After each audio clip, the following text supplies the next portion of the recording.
Hey guys, today I wanted to do sort of a Q&A sort of thing.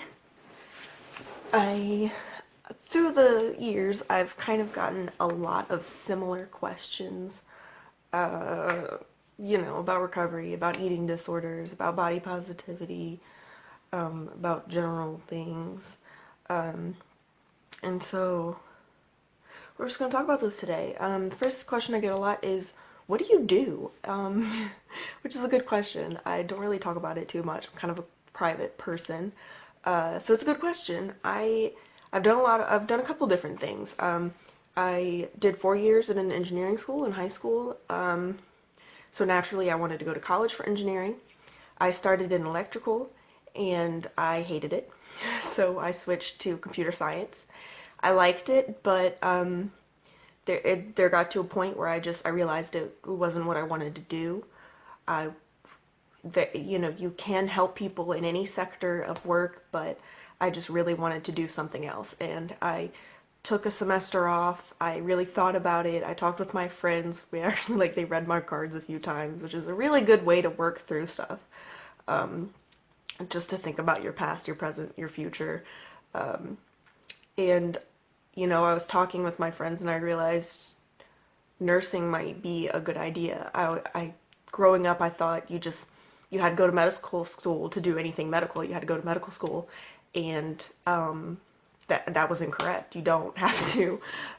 So I signed up for classes at community college. It's like really close to my house, just because my university had left just a bad taste kind of in my mouth.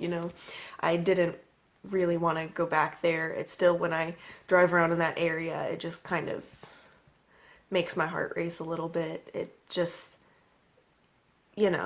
past experiences. That was during the deepest part of my depression and everything, and just, but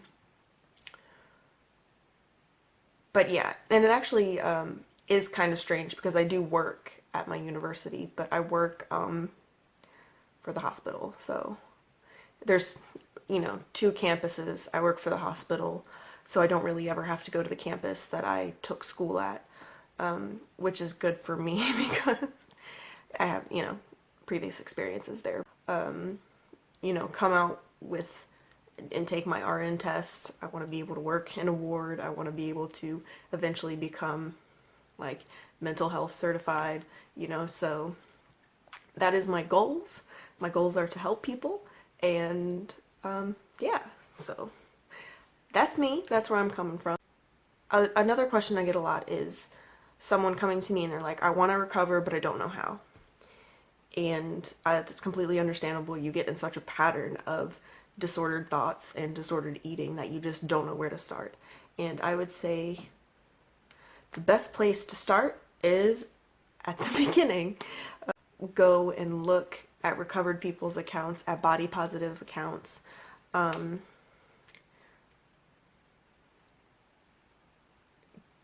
Goofy Ginger, Body Positive Panda, I believe, are great ones. I'm trying to remember Danny's Live Life Warrior. I don't know. I'll put some good ones in the description box, but look at recovery accounts, look at body positivity accounts. Go online and read stories of people who have recovered. I have a sort of like an Instagram friend who went in recovery many, many, many times. And it just so happened that like the 10th time it stuck. Sometimes it takes a while and it's hard, but you can do it. And I know that I'm saying all of the things you've already heard. There's just really no way for me to say this is how you do recovery, because it's different for everyone. Thinking about recovery is the first step. So if you're thinking about it, that's good, that's great. Congratulations, I'm proud of you for even thinking about it and even considering it, because it takes a long time just to get to the point where you're like, maybe I could. And you can. It is 100% possible for you to recover. I know everyone has that thinking of like, what if I'm the 1% that can't. But really, it it's extremely, extremely likely that you can recover if you just keep trying. And I, there's no other way to say it than you just download mental health apps, eat food, look at some things online. They might have, I googled a whole bunch of like, bless me, I googled a whole bunch of like bulimia recovery food plans. Like I just googled that and I looked for a whole bunch of them, and I found these food plans that would tell you like eat for each meal, like eat a grain, eat a grain, eat some greens, eat a fruit, eat a protein. And I would just follow that template of what food categories should I be eating. And just because when I was recovering and still now, I fall into this sort of motion of like eating only breakfast foods, eating only toast, eating only oatmeal, eating, just foods I'm comfortable with. And I really need to stretch out a little bit, eat some more proteins, eat some more, I think I'm eating a lot of like starches and grains, and I eat fruits too, so like starches, grains, and fruits. I'm not getting too much proteins. I think I eat enough fats because I eat like peanut butter toast, but so yeah, you just kind of have to figure out what foods you're okay with eating, expand the foods you're okay with eating, eat the foods that you aren't comfortable with, and realize how it's okay. It's okay to gain weight because you need to. Your body, even if you haven't lost an extreme amount of weight, when your body gets food back, it's going to be so happy. It's going to store some just in case you don't have food again. But it will even out, okay? It takes a couple months for your body to figure out, it's been through so much. For me, I had a drastic sort of gain. Not even in a negative way. You can see I'm not super overweight, but I had a drastic gain because of how depleted my body was. I went from 104 to 150 in the span of a few months.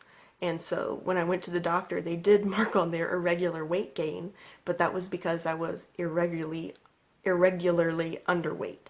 So I am 150 now. It's lit. I eat healthy, good foods, and it's great. I can sleep again. I'm happy again. I can date again. I got my libido back. It's good. That's just the thing about. I've come to the point where I maybe could say that I am recovered. We're always gonna have thoughts. But I think I really have come to the point where I can say, like, I'm recovered. And that's really cool to me, to just be able to sit back and say, yeah, it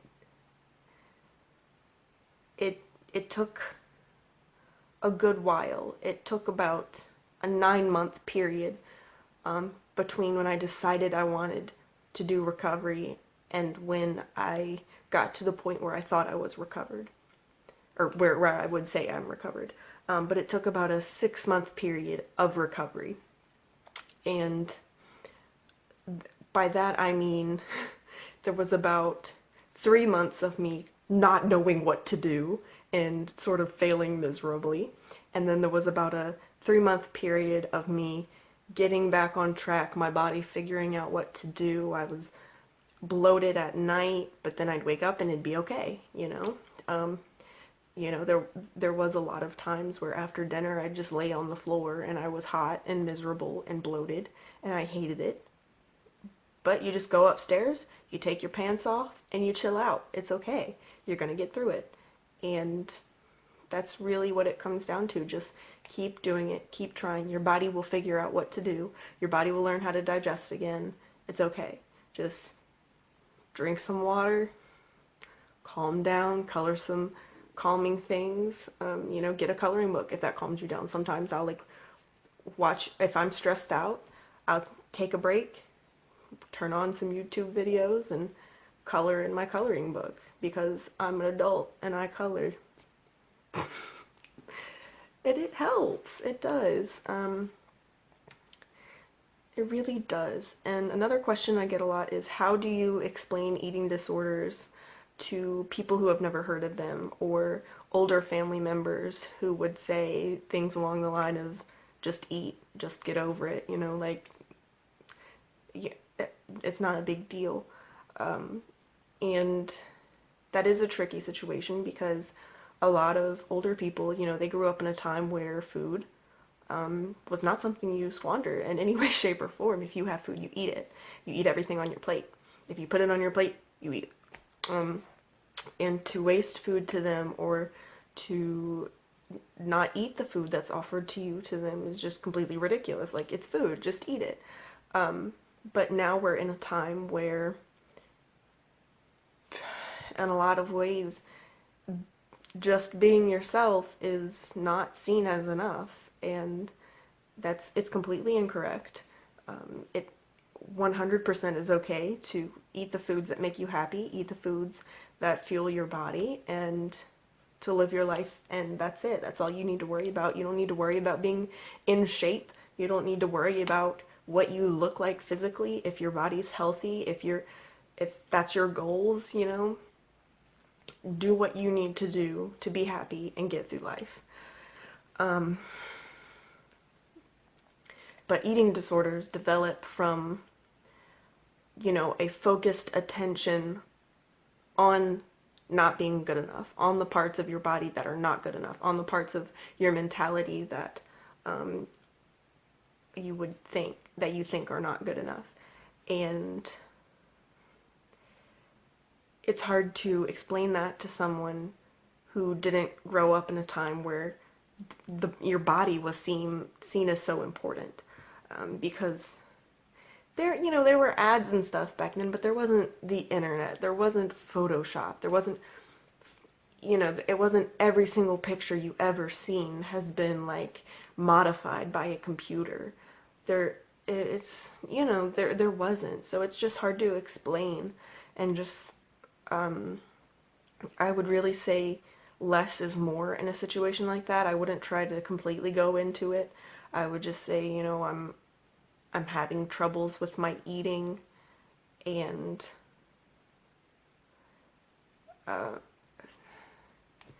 just please, like, support me during this time. If they're religious, if you're religious, ask them to pray for you or something. I don't know, but is it something I would super go into with people? Like, I mean, it depends on your relationship with them. I did have one of my grandfathers come and sit down to me and try to talk to me about it, and he just straight out asked me, he was like, do you throw up? And I was like, yeah, but like, how do you know that? It was not something I would have even expected to cross his radar. Like, I didn't think that was something they would even know. But, eating disorders have been around a lot longer than we think. I mean, they didn't start with the media. I just feel like they've been drastically heightened by the media, but people had eating disorders before. So he knew, and it was good to kind of talk to people at that, talk to someone about that. But I think if it's not someone that you really want to go into it with, I would just say, I'm having troubles with my eating. I'm having troubles with how I see myself. Just please, like, keep that in mind. Maybe keep me in mind if you want to. And so the last question I'm going to deal with today is, what do you do when you see someone who is saying they're recovered, but you really think they aren't, or you're worried about them? Do you call them out? What do you do? And I would say the best approach is to maybe DM them first and be like, hey, I'm kind of worried about what's going on. You seem like you're posting food, but I don't really understand how you could be eating it with the weight that you're at. Is everything okay? Do you want to talk about anything? And that might be the best approach because there are a couple people that I have maybe just posted on their page before and been like, you lying. Not, and not in a way that like I was trying to call them out, but in a way like how are you eating all this food and you're 70 pounds? You're not eating all this food. And but I did it in a nice way, I wasn't just like straight out like you're lying, you're not eating any of this, you're posting these pictures and you're holding the food, but you're putting it down right after. I wasn't, even though that's what was happening. I was just, everybody's body is different, you don't really know. So I was just like, hey, a lot of people are worried about you. It's not really good to be acting like this is recovery when it's not. You're not really going to be able to eat all these foods and then still stay like extremely underweight. You're giving a lot of people like a unrealistic expectation of recovery. And so I got blocked immediately. And that was a while ago. I forget who that girl's name was, but she's like, if you're on Instagram and like the girl that's been in recovery for 2 years and still isn't gained any weight at all, that's the one. Um, and I'm not trying to say like you can't be in recovery for 2 years and struggle. That's not the case at all. She was saying that she was fully in recovery for 2 years, posting all of these foods that she was eating and hadn't gained any weight, like at all. So it's just not possible. If just be straightforward with people. If you're struggling, that's okay. Post that you're struggling. Don't post that everything's completely fine and you're eating all these foods and you're not, because that's lying. And then there was another girl who, Safety in Numbers. You guys might know her. She wrote a book, and I absolutely loved her, and she blocked me for some reason. I don't know why. I never asked, but who knows? Um, it's okay. There's just some people I feel like put such an immense importance um, on always reminding people about their past. And, I'm only doing these videos just to get it out there, to get it covered, just to, you know, air it all out. And then I'm going to move on, like this is not my life. I am not a recovered bulimic. I am me now. Like, that's literally my past. I am to the point where I feel like I'm recovered. I don't have to think about it anymore. I feel like what fully recovered is when you get to the point that you don't have to think about it anymore. And to keep reminding yourself is just kind of pointless, because you're just going to keep yourself in that mindset of like, I used to be, I used to be. And that's not good for you, because you're just going to remember, I used to be small. I used to be this. And don't worry about it anymore. You are healthy now. You are able now. You are beautiful now. You are so many things that you are able to do now. Like, if you want to use your past to help people, that's fine. If you want to, post your experiences so that people will see them and be able, but like just to keep bringing it up, just to keep on like posting before and after pictures all the time. Like, we get it. You used to be small. We get it. And that's why I'm really reluctant to post before and afters. Like, we get it. You used to be small. That's not the point. The point is that now you're happy. So if you come across those people, just shoot them a DM, see what's up. If they give you sort of a BS answer, that's what it is. Move along. I would say maybe keep them in the back of your mind. Try to keep a tab on them. See if they're doing okay. But really, it's just going to come to the point where they have to decide if they want to recover or not. And if they don't, that's it. That's all you can do. I wouldn't say to put that stress on your mind. You've got things you're going through. And that's really what it is. If someone doesn't recover, you can't make them. You can only control yourself. So really just offer your help to them, offer your love to them, but whether they're able to accept it or not is really depending on their own journey, and that's what that is. So that's it for me, guys. Have a great week, and I'll see you next time. Bye.